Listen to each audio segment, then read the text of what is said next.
Hi everyone, welcome yet again to another video from Tiju Academy. I am Stanley and today we are going to discuss on the part 3 of the IELTS speaking test. Let's get started.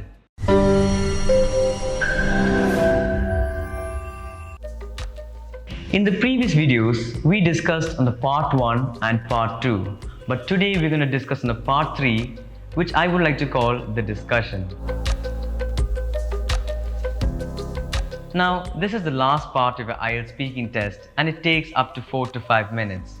But you need to see this as though you were talking to a friend, casually, maybe at a coffee shop. If you want to get a band score of 7, 8 or 9, you need to see it as a casual conversation. There is no other way. If you're going to look at this as though you were having a question and answer session, you're going to get a low band score. Now, what is essential to note is that the questions in part 3 may be a little longer. Sometimes we may not understand what the question is exactly. In part 1, your answers are a little more short and crisp. In part 2, we have time to prepare for that certain topic. But in part 3, the questions comes back to back. Sometimes it's difficult to understand what the question is. So what we need to do is we need to know some strategies for this. So don't worry about it. I'm going to give you some do's and don'ts on how to speak for the part 3 of your IELTS speaking test.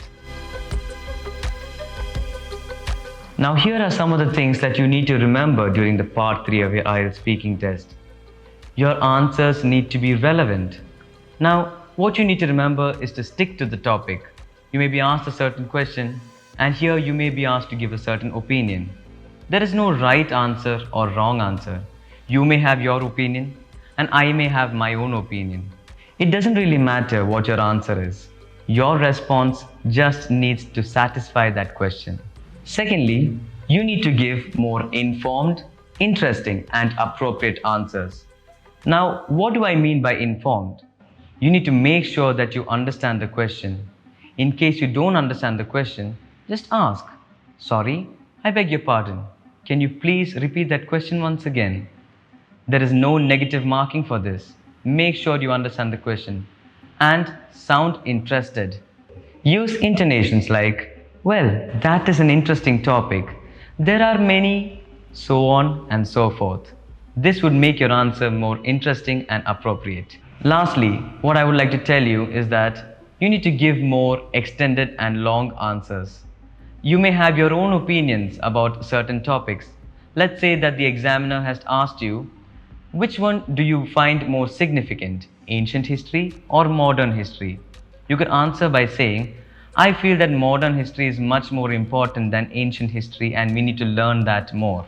And you may have more things to talk about. There are some positive aspects that you would like to talk about and some negative aspects. But make sure that you state those aspects and not go off topic. This will help you to get a better band score in your part 3 of the IELTS speaking test. Now, here are some of the things that you should not do during the part 3.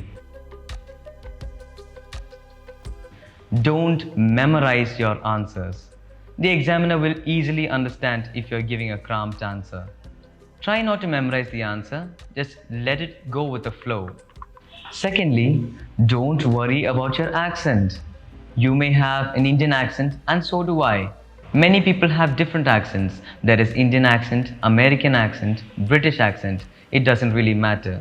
Just make sure that your pronunciation is right so that you won't have the mother tongue influence when you speak. So don't worry about your accent. Thirdly, don't worry about making mistakes. We all do mistakes and the slip of the tongue is quite natural. But don't worry about it. Just go with the flow because the show must go on. Finally, this is a personal suggestion from my side. Do not say, "I don't know," or "I haven't heard this topic so I don't really have an answer."